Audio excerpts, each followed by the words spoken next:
All right, what's up? The brave few. I probably shouldn't have told everyone they didn't have to come to class. Some people can learn different than others. I do appreciate your attendance. I'm one that likes to show up to class as well so I can hear it, pay attention to it, because when I get home and I play on my computer, I'm not on my computer, I'm on my phone. I'm playing with a dog or something else. So showing up is a great way to boost your grade. So how's everyone's weekend going? Everyone good? Ready for spring break already? Yeah.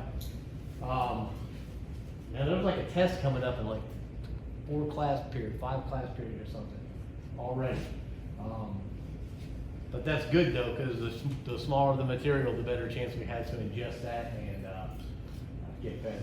Has anyone tried to do the crossword puzzle yet? No? All right. So I had some people email me over the weekend kind of going, hey, what's the deal with this crossword puzzle? I'm not really understanding what to do. So the crossword puzzle technically kind of came from the soils around us in that really big book, The Nature and Property of Soils. And so what I did is I downloaded a PDF of that first chapter and attached it in this crossword puzzle. And so when you come to module 1, when you got to go into content, module 1,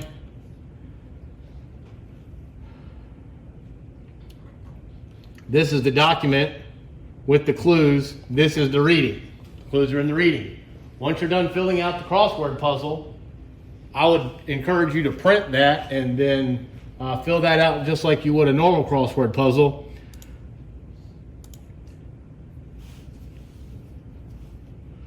You'll come to quizzes and crossword. And that crossword, basically the clues are there also. And you just have to fill in what you filled in the crossword puzzle. I would encourage you not to put blanks in there. I would encourage you to write just a single one long word. So that way you get credit for that. I'm going to end up going back and checking them just to make sure that people, for some reason, maybe there was 2 spaces in there for whatever reason. Just that it never fails that people enter things differently. You don't use spaces, probably going to be okay. Spelling does count. I'm going to be big on spelling this semester. Like that's part of it. If you got some misspelled words when you're writing a paper for your boss and they have to go respell them, like it can be.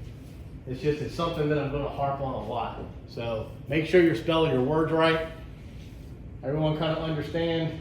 Has anyone done the bulk density exercises yet? No? Yeah? How did that go? Was that something that was good? You liked that? You get to do it as many times as you want, right? Yeah, I had to email you though about the threshold exam, but other than that. The tolerance, correct. So what she said was that she had to email me about the tolerance. And I checked her math and saw what she put there. And I mean, her numbers were off by, less than 0.1. I just didn't have the tolerance in there correctly. Remember I said I was going to give you that 3% up or down, so that way that you were kind of in the range. For some reason, I learned does not like me. I think that I've done it. It hasn't. And then I have to go back and redo it. So when you go in there, you should be able to, the tolerance should be adjusted and everything was just fine, right? Pretty straightforward. Y'all can go do that as many times as you like to get as much practice as you want. It'll record your highest score and it'll regenerate new numbers each time. So I think that's something that I'm going to use more and more for math calculations. I really enjoyed that when I was a student. Today is the 26th, 5th. It's coming quick. So I think by the end of this week, there's going to be a quiz. Pretty straightforward.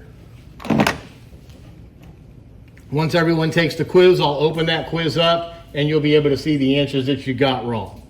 Okay? And be able to study for that. Any questions so far? Everyone pretty good on that. Okay. Oh, also, let me go back to that.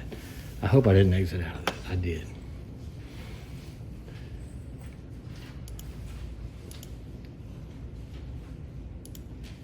Also, something else, I did not record the videos last time, but I am recording the video this time. And I'm gonna hopefully upload those. Sometimes I like to use a OneDrive link, but I'm also gonna try using YouTube. Is that something that y'all use? Watch a lot of videos on YouTube? Does that seem to be? Sometimes it can be a pain in the neck downloading things out of OneDrive so that you can watch them. You have to stream and download and all this stuff. And I think that if I upload it as a YouTube video and post that link, you can click on it and get to it easier on your computer. Like there seems to be a better connection with internet service and going to YouTube rather than trying to pull something out of the cloud, download it onto your computer and then watch it. So something that I'm going to try out this semester. So there's that. So from last class period, we talked about the functions of soil. We're primarily focusing on as a medium for plant growth in this top left corner, but we also do recognize that it is also a recycling system for our water supply and purification, and every once in a while we'll build some things on it. Remember we talked about there are about 4 things that soil provides for plants. Number 1, it's a support for anchorage. It's what they're grounded in, right? That's where our roots grow. It supplies it with air and water, and then finally our nutrients. Y'all remember the mnemonic for the nutrients?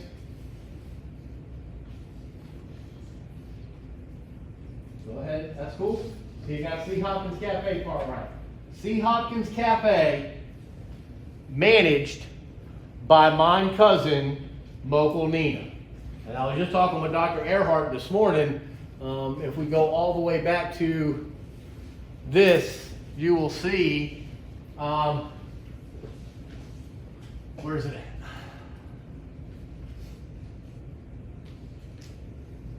Silica. They believe that silica is a essential plant element. The cobalt is in there somewhere. I've seen several that I'm like, I don't understand why those would be. And so, because no one can agree on anything, we're eventually going to change this from essential to functional. But C. Hopkins Cafe, managed by my cousin, Mokul Nina. And then remember, I'm going to ask you this on a quiz, probably at the end of this week, to fill out this table. You will probably get that question like at least 2 or 3 more times, right? Because you need to know these. These are the ones that you are going to be applying, and they're the ones that are going to stop your plants from growing. So, C. Hopkins Cafe, managed by my cousin, Mokul Nina. And you will need to write out the full, correctly spelled name. The one that really kind of messes people up is molybdenum. Molybdenum. So all of those essential nutrients come from minerals. The minerals are a naturally occurring inorganic substance. Is this part of, do you have these notes as well? Is it part of it?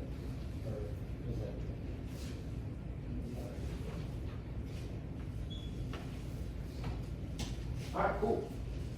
So I also posted all of these lecture notes with the fill-ins into iLearn as well.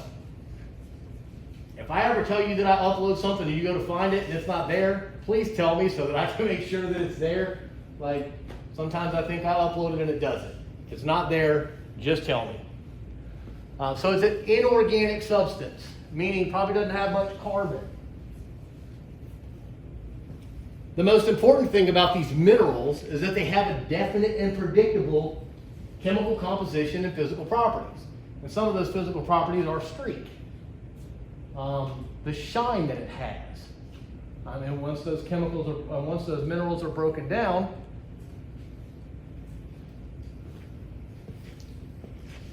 those rocks end up undergoing some weathering process, and the minerals and chemicals that are in those rocks as they weather become part of the soil.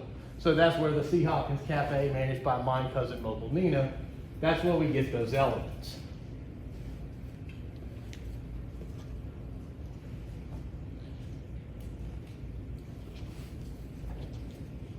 fuzzies in my mask are really messing me up. There are 3 types of rocks, and this is going all the way back to 7th grade physical science. Igneous, sedimentary, and metamorphic. Familiar? Y'all remember going over these? Little did you know they were preparing you for college.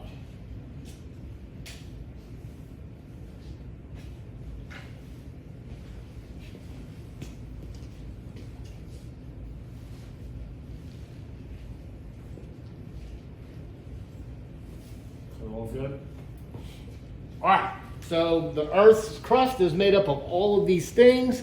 Primarily when we're talking about soils, there are only going to be about 3 or 4 of those. One of them is in there twice. We have feldspars, quartz, which are going to be silica, muscovite, and probably biotite. And that's when you get into soil classification and soil evaluation and soil morphology and things of that nature. Anybody going that route? No? Okay. You just need to know that there are going to be feldspars, quartz, and muscovite are going to be the primary minerals that make up your soils.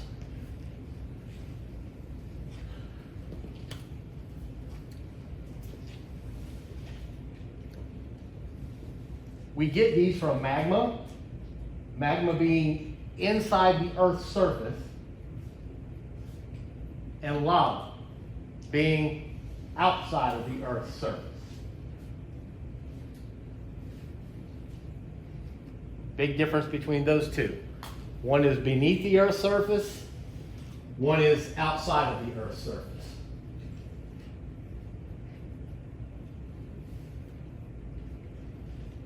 So the mineral formation is going to be influenced by temperature, just like boiling point.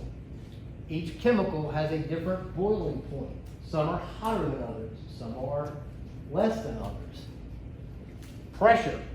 Inside the Earth's surface, there's all this steam and heat and weight of the rest of the Earth's surface, and that is causing some pressure and downward force on this magma.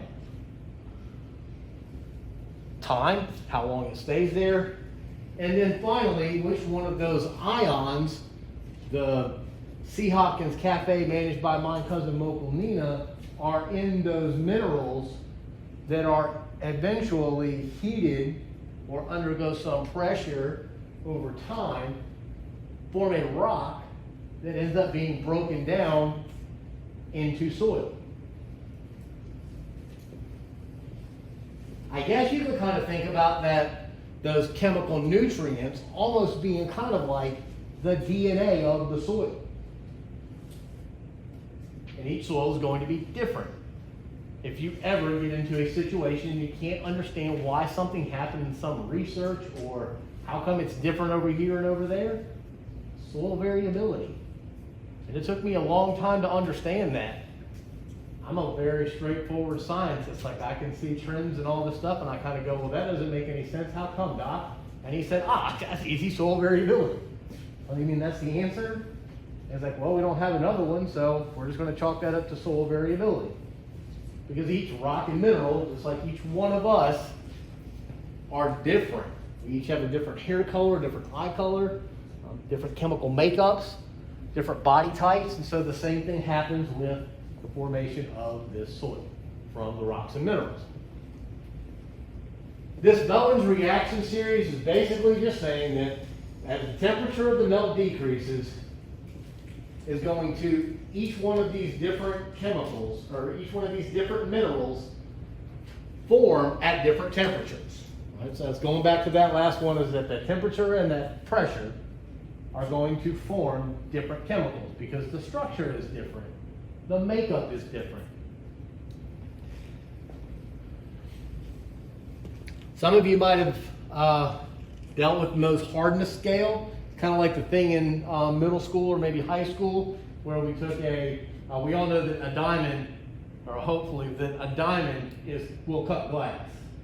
That's one of the first things that a significant other is going to do when they get a diamond is go check and see if it cuts, whether or not it's cubic zirconia or not. Hint, hint. Don't get the cheap stuff. But it's known to cut glass, right? It's one of the hardest things. We all know this, diamond drill bits. And then one of the softest ones is going to be talc or baby powder. It can be scratched really easy. And each one of these has to be harder and harder. So this goes back to the distinct chemical and physical properties that we can determine what the makeup of this mineral is.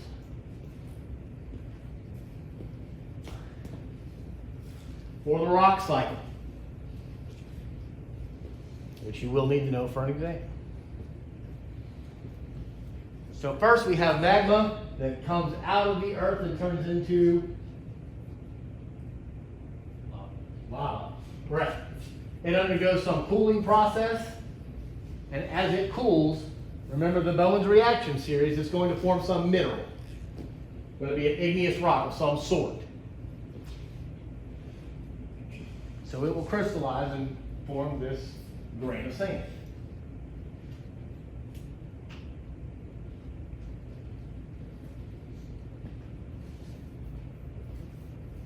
So we have magma, we have intrusive, which means that this magma is cooled inside the earth. So this is going to take a very long time. It will take a long time for this magma to cool inside of the earth. But when it comes out of the earth, when it comes out the top of a volcano, it's going to hit that air, which is going to be much cooler than the 1200 or 12,000 degrees Celsius that it is inside, right? So we'll have these igneous rocks. And there are two types, extrusive and intrusive. Not that you're necessarily going to need to know that. But then magma freezes at 750 to 1250 degrees Celsius.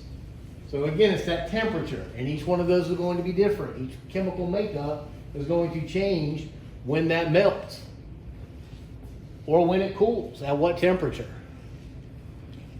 Something that will be interesting to know, there are going to be two types of this igneous rock that kind of have this the ion availability and concentration, and we keep things pretty simple. You can typically look at a term in soil science. So felsin, it means feldspars. That's one of those minerals, and then silica.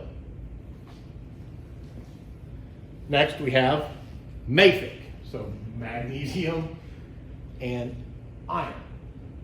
One way to remember that. So the test question might be, what are two components of a felsic igneous rock?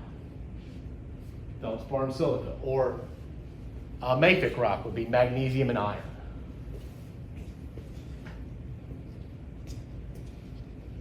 Next, that igneous rock is going to undergo some weathering process. And so, I guess in the next module, 2 modules, it's a little backwards. I typically would start out with soil formation, but the way that the book is outlined, it goes from introducing the mineralogy, and then into water, and then into soil formation and classification. So it undergoes some weathering, and this is going to be temperature, rain, wind erosion, water erosion. A deer comes by and steps on this rock, or some elephant, or whatever, some large something is going to step on this rock and break it. Once it breaks, it becomes eroding much quicker. Now some of that structure is being broke up, and then it becomes soil. Next, we'll start to get this sedimentation. And part of sedimentation, there are 3 parts, which is under lithification. There's going to be compaction. So we get a layer on top of a layer, on top of a layer, on top of a layer.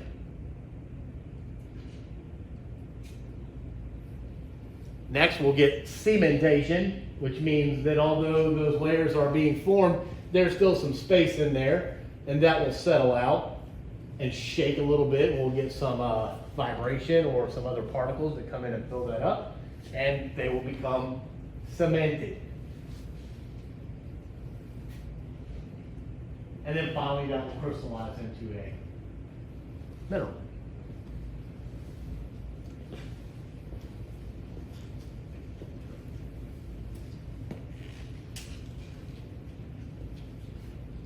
Compaction, one on top of the other, and the weight of those materials will end up pushing that down.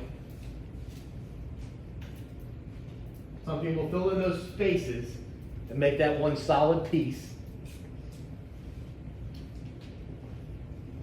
And then finally, the structural organization of those minerals will form what type of soil it is, and also the nutrients that are available within that soil. So you might have seen something like this if you traveled out west.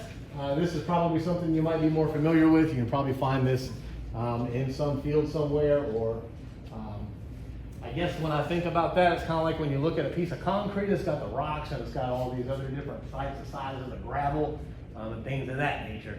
That would be kind of like sediments, sedimentary rocks. Not so much to know that there's plastic, chemical, and organic, but we will look at some of those just so you kind of have an idea that when you look at these, you'll say, that's a sedimentary rock. These are the processes that happen. You can tell your boss, they'll think you're smart, and they'll give you a raise, and they'll put you in charge of stuff, right? Limestone will be the one that you probably deal with the most. But limestone can be eroded fairly easily.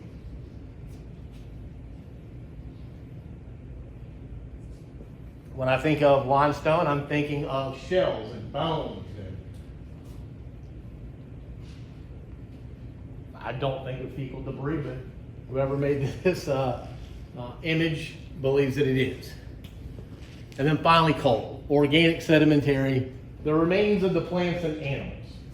And this is the one I wouldn't necessarily consider like the charcoal that we put in our grill to be this form of coal. This is more like the coal that we use to generate energy, our fossil fuels, oil, petroleum, gas, things of that nature.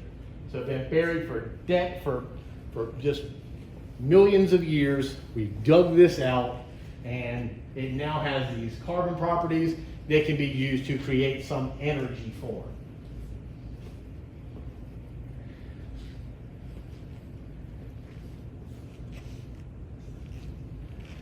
And so the way that coal is formed is millions of years ago, at some point in time, a plant died, or a lot of plants died at one time. And much like our sedimentary rocks, they form layers. And eventually over time, they'll undergo these decomposition processes. So think about the leaves in your gutter, that all these leaves in your gutter all died at the same time and underwent these bacterial decomposition. And over time and being pressurized with a little bit of heat from the Earth's crust, they formed into this solid brick. Has anyone actually ever held coal? Like the coal, not charcoal, like the stuff they put in the burner. You have? It's solid, isn't it? So, and it has to be crushed when we increase the surface area. So over time, this thing happens. And so those plant parts, being roots and bark, the charcoal that catches on fire. But ultimately that those peat deposits are formed in this waterlogged environment. I believe that is the line that should be filled in right there.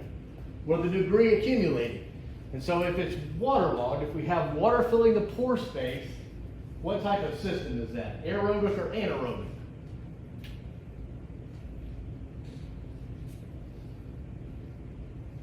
No oxygen. Anaerobic or aerobic? Anaerobic. So under anaerobic conditions, this decay takes a long time. And so that's why it takes millions of years to form this coal that we use for energy. Next we have metamorphic. And metamorphic just means change, right? Kind of like when a caterpillar turns into a butterfly, that is a metamorphosis. Is this in there? In the notes?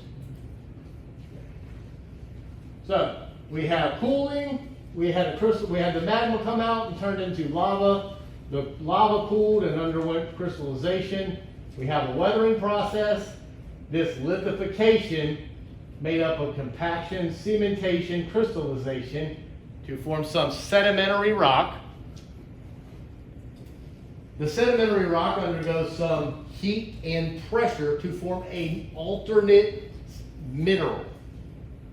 So when we heat things up, the chemical structure kind of opens up a little bit. There's allows some changes. It's kind of like melting something, kind of like melting lead or steel or wax. You can almost think of it as wax. And if you have a candle, you can melt that wax and turn it into some other, and add some other minerals to it and form something else. And then we have this metamorphic rock, which then gets melted, and then we're back to magma. So the rock cycle is the very genesis of soil formation. We had to have the rock before we can get the soil.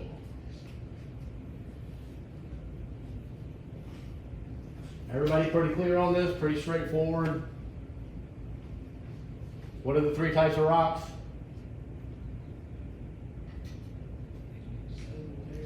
Sedimentary, igneous, and metamorphic. Correct. Very good. All right. I think this is going to be about like the very most basic of, I'm not going to get too much into the chemical of it because some of you might have to take chemical properties, and if you're taking this, and I spend a whole lot of time on the chemical aspect of it, then you go, well, how come I can't get the 4,000 level of it? But it's important to understand that the soil colloids are what holds on to that C. Hopkins Cafe managed by my cousin Mobile Nina. Because if not, they would just be, how would the plants get them? Because remember, it is a anchorage, air, water, and nutrients. So they have to hold on to them, kind of like a bank account. And so these colloids are kind of like fall. You can't necessarily pick a piece of fall out, right? It's kind of like a dense vapor. And so when I think about a soil colloid, it's something that is suspended in a solution. And if you've ever been over in some engineering building, they will tell you that air is technically a solution, a fluid of some sort. So in soils, we have these particles that are very, very small, that form the charge on our soil colloids.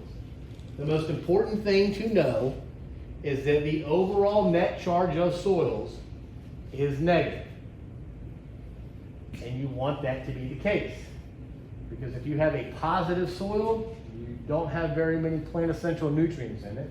Because if you look back at that chart, you don't need to necessarily know the available forms, but you'll see that most of them are cations, positively charged. Everyone good on the slide? Here we have a negatively charged soil particle, and we have our cations in solution. And what this ionic double layer is, if you continue on in the chemical properties, we'll discuss this part more.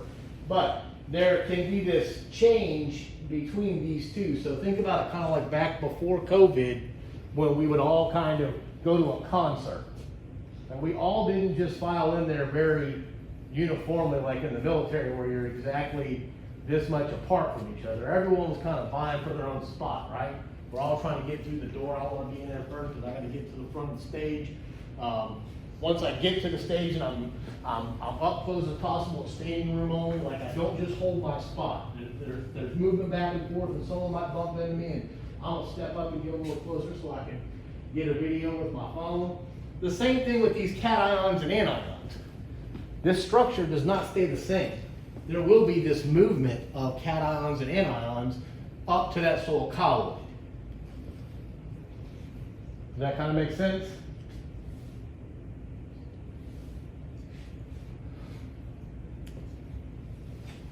So cations being a positively charged element, like hydrogen, and the CEC, the cation exchange capacity, we keep it real simple in soils, is the capacity of a soil to exchange cations.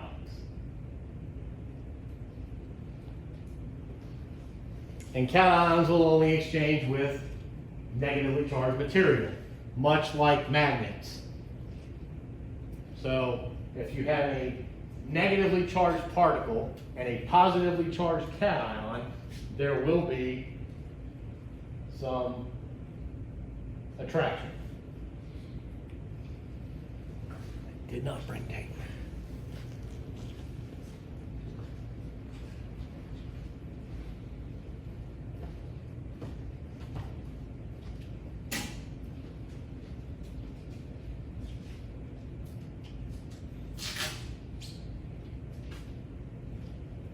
Anybody have any hand sanitizer? Lotion? No? I didn't get it wrong. Okay.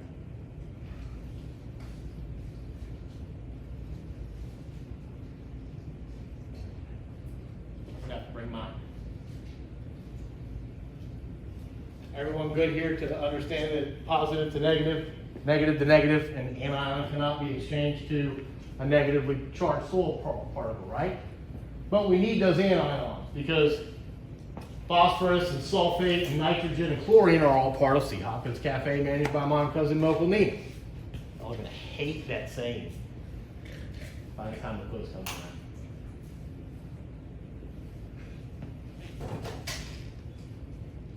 You good? Okay. I don't want to run off and change the slide. I will address this early so that later on, small strawberry pound cake, huh? Okay.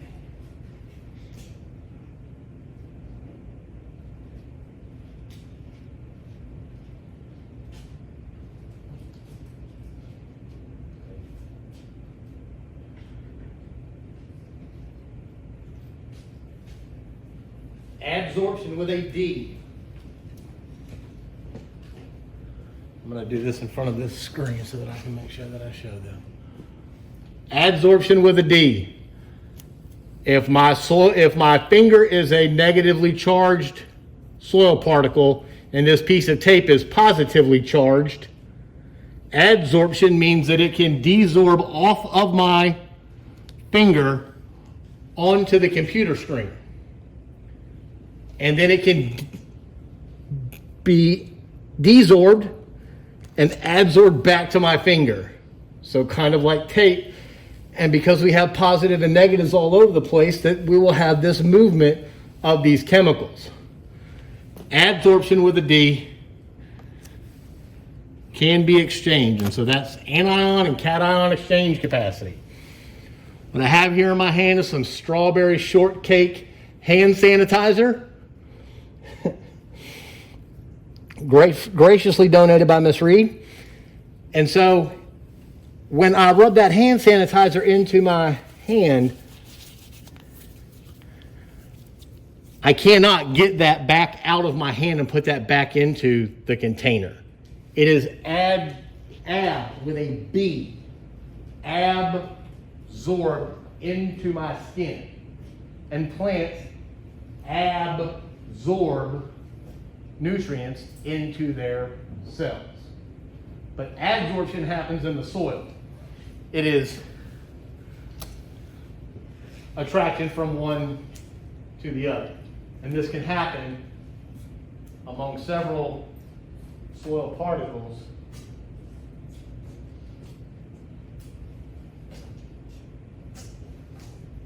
until that nutrient is absorbed by the plant.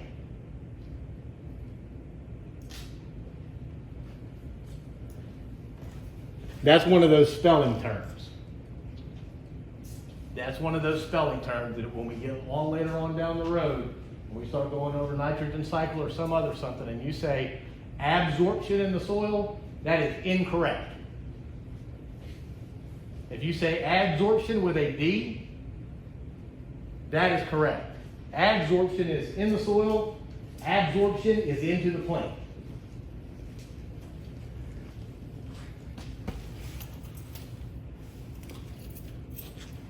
Oh, there it is. Couldn't find my clicker.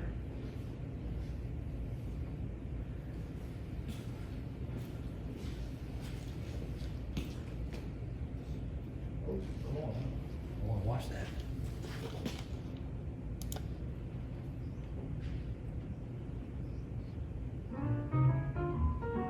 Not all soils are created equal, and if it weren't for chemistry, Turn that down some.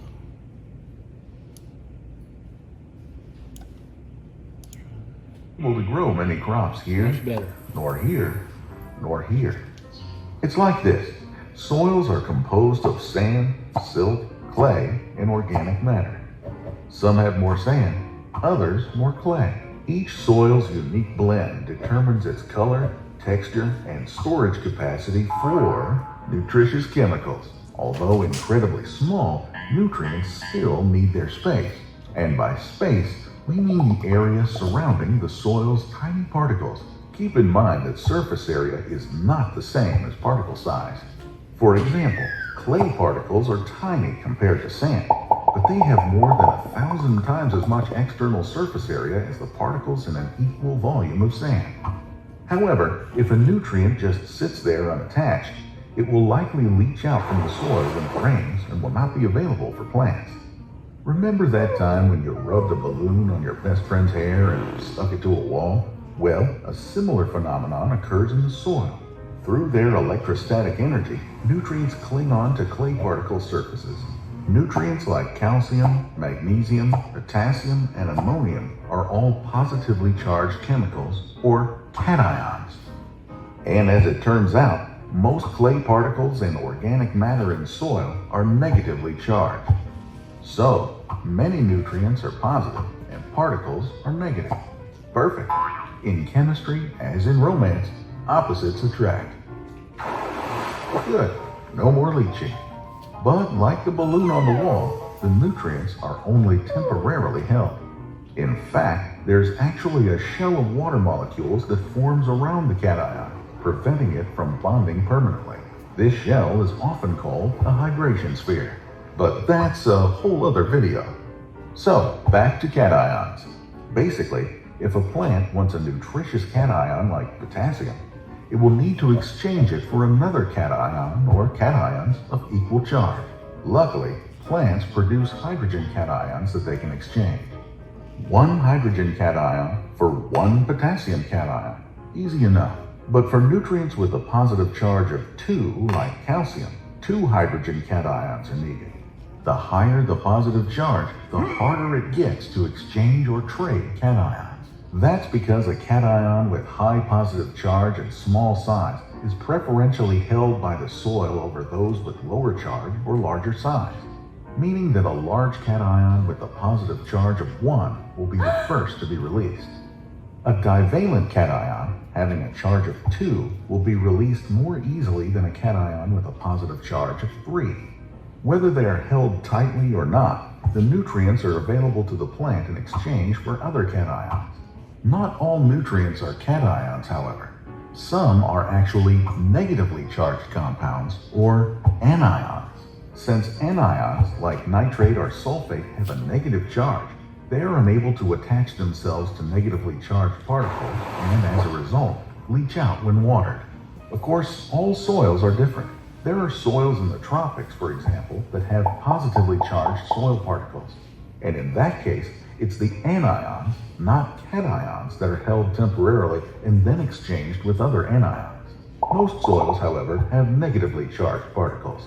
The more negatively charged a soil is and the more surface area a soil has, the more cation exchange capacity it has. This is such an important factor for plant growth that scientists measure a soil's cation exchange capacity, CEC, in order to help farmers determine how much and how often fertilization is needed. That's because CEC is sort of like a cup size at a fast food joint. Some soils are supersized, but others have a kitty cup. Pouring too much will just cause a mess, but if you refill several times, you can still quench your thirst. Farming in low CEC soils works almost the same way. Even though the soil has lower capacity, you can fertilize more often using smaller amounts, and the plants will grow healthy and strong. And it's a good thing too. Otherwise, we'd have very little land to farm. So the fact that farmers can grow crops almost anywhere kind of seems like superhero powers. But really, it's just knowing about chemistry.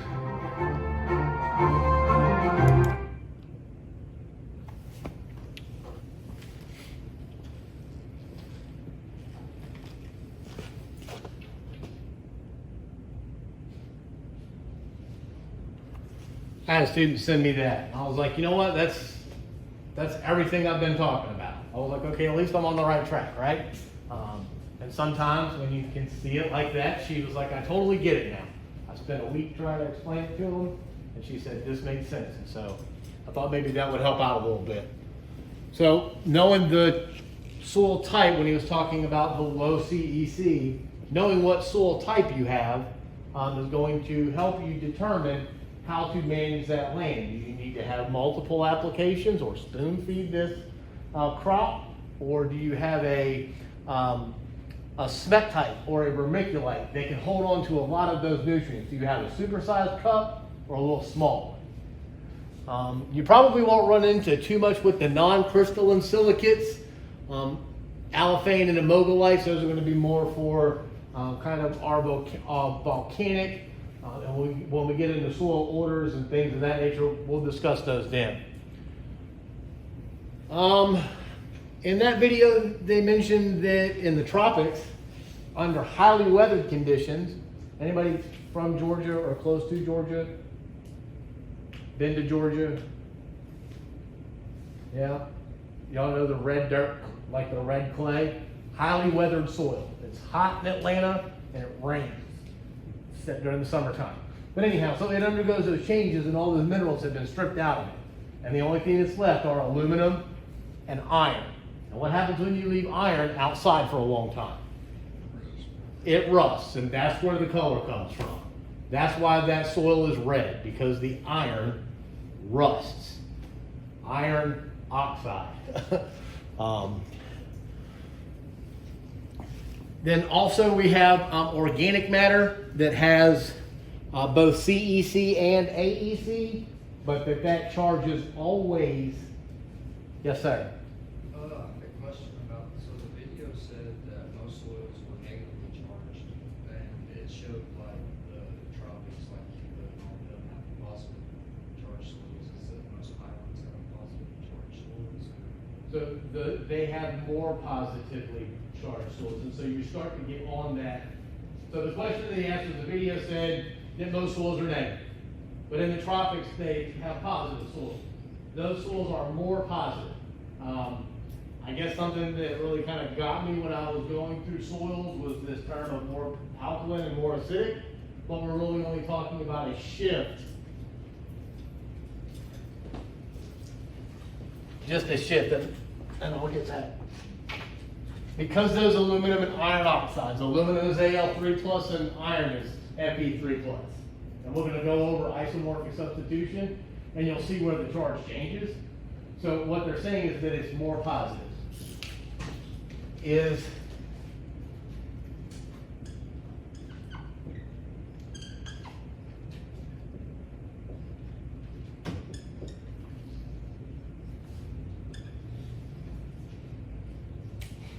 at 0, am I becoming more positive?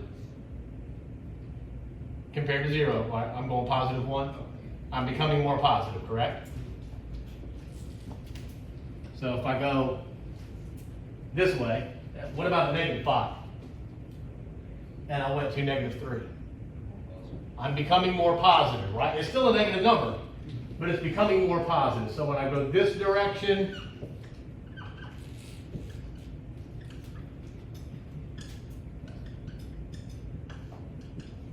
when I go this direction, I'm becoming more negative.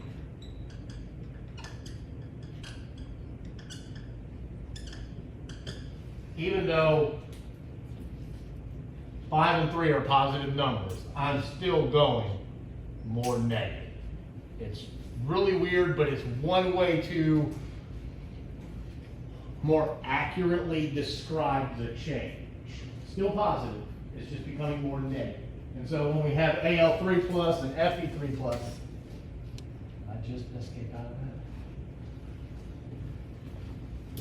Where did this thing just shut down? Oh my God.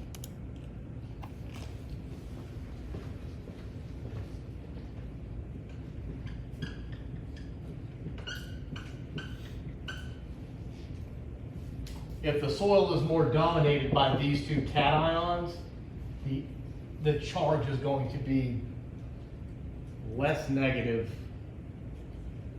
or more positive, but still the overall charge is that. Does that help make sense? Yep. Does that help clarify some things there? But they will. Like those aluminum and iron oxides, like down in Brazil, it's a real big problem. They've got these oxisols that have just been beaten down. It's in the tropics. It's in the Tropic of Cancer, Capricorn, one of those two. But it's hot and it rains a lot. So they undergo these weathering processes and all the minerals have been leached out. Not so much that you need to know the whole chart, but to understand the difference between a smectite and a kaolinite. You probably won't mess too much with gibbsite and goethite, but a test question might be if a soil test comes back and tells you the CEC is a -3 to -15. Which of the following soil types would you believe you have the most of? Would it be a smectite, a chlorite, or a kaolinite? Because when you see those things, when you see that a soil comes back with a CEC of -15, it can only be a couple of things. So you'll be able to know instantly whether or not you have a good or poor soil based upon the soil structure or the type. Later on in the class, we're going to look at Web Soil Survey, and it'll tell you what type it is. And before you ever even get to the field, you already know whether or not it's going to be good or bad, or you can start to make inferences while you're at the office. But just to know, like some of the net charge on smectite, vermiculite, kaolinite, chlorites, things of that nature.